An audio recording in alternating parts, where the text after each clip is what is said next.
Well, in 2006, 315 people died in Arizona from alcohol-related crashes. A sobering statistic and the motivation behind a new prevention effort. Is live with the details. Hello, Officer Bellissimo. Good morning, Tram. How are you this morning? I'm doing great. It's great to have you. First off, tell us about the SIDNE and what it stands for. SIDNE is a simulated impaired driving experience. It was purchased with the Scottsdale Youth and Family Services in cooperation with the Salt River Pima Maricopa Indian community. They gave us a grant to go out and buy this program to help educate people to the dangers of impaired driving. Okay, what we're looking right now at is a live demonstration, and you've got someone on the SIDNE along with someone who has a remote control to control that, right? Correct. Hugh McGill from Family Services is the driver today, and the controller in the middle lets him drive the car around, and at some point he'll put it into impairment mode. Right now it's in normal mode, and when he switches it into impairment mode, when you'll see the blue lights come on right now, it now simulates someone who's impaired and unable to drive the car as they normally would. As you see, Hugh's having troubles there. Yeah, you can definitely see he's having a lot of trouble just turning around the cones and he hits a cone. What exactly is he going through? How does this demonstrate, you know, someone driving while impaired? What this does is it shows the ability of the person's is diminished, their ability to operate a motor vehicle and their fine motor skills.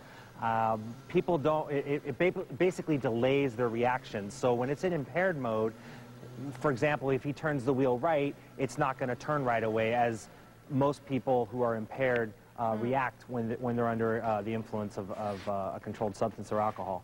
Yeah, you can definitely tell. It almost seems as though he can't brake as hard either. It doesn't stop as normal when it's in impairment mode, and again, this is all created to help simulate what someone who's impaired is experiencing behind the wheel as well.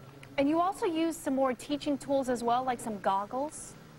Yeah, we have the fatal vision goggles. We have other tools like the Intoxiclock, and all of these tools that we have available to help people get an idea of when they're consuming alcohol and trying to operate motor vehicles, how dangerous that can be. Simple tasks, for example, you see the balls on the table there.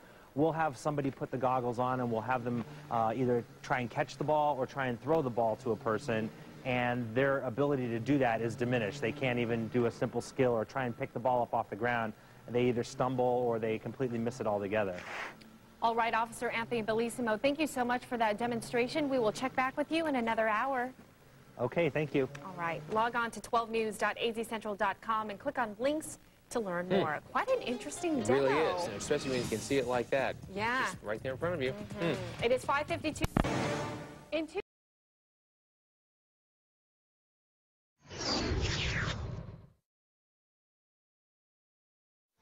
We've been planning the SIDNE program for a year now, and today is the first day the students have the opportunity to experience the car.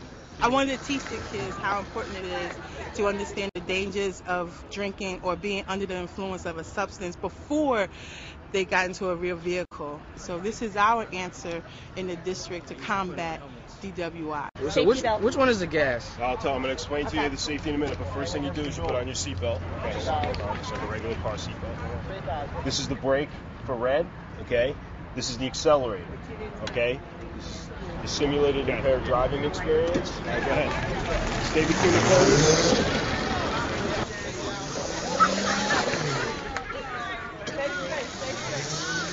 Stay in between the poles now. There you go. The vehicle is called the SIDNE. It is the simulated impaired driving experience, and what it does is it basically allows students to go through and basically simulates what it might be to try to operate a vehicle while impaired under some kind of substance. And I think it really does give students who haven't had that much experience behind the wheel a basic understanding of the delays that can occur. So I think it does give them a pretty good idea of what would happen if you were impaired. Go. Once the student gets into the car, they are instructed by the certified staff to accelerate and the brake, the reverse, and then we're given the go. They go around the course. I am! What I have in my hand is the remote And this controls the car when we can put it in the different levels of speed, high and low. I can stop the car at all times. When the kids are not in control, I can stop the car, and then I can switch the gears to impaired and normal. Actually, I wouldn't have gotten the car in the first place if I was drunk, but when she put the button on, I had no control over the steering wheel, so I had to try to, I was trying to get back on the road, and I realized I couldn't do it, so I put the brake on. And they told me it was kind of too late for that, but I did the best I could. Hey, people can get hurt, and as you just see my performance, running over cones and stuff, those could have been people, and they could have actually gotten hurt, so it shouldn't be done.